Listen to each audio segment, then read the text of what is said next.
అయ్యా మాకు కూడా ఉచిత వైన్ కావాలి. అది సాధ్యం కాదు. మహిళలకు ఉచిత బస్సు ప్రయాణం ఇస్తారు, కానీ మా తాగుబోతులకు ఇది ఇవ్వరా? మా ప్రభుత్వం రైతులకు అండగా ఉంటుంది, ప్రతి ఒక్కరికి సాయం చేస్తాం. అయ్యో జాగ్రత్త సార్. నా గుద్దల బత్తాయి పడ్డదిరా. అమ్మా అమ్మా. ఏమైనా సమస్యలు ఉన్నాయమ్మా మీకు? ఫ్రీ బస్ తో పాటు ఫ్రీ రైలు కూడా పెట్టండి సార్, దేశమంతా తిరగచ్చు.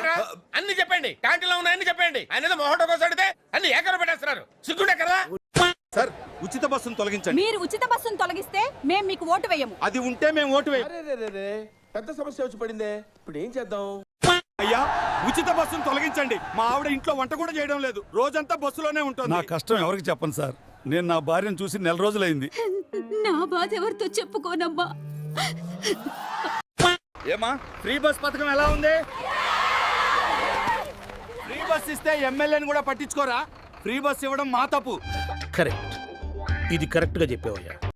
రేపటి నుండి ఫ్రీ బస్ పథకాన్ని క్యాన్సిల్ చేస్తున్నాం. అయితే మేము మీకు ఓటు వేయం.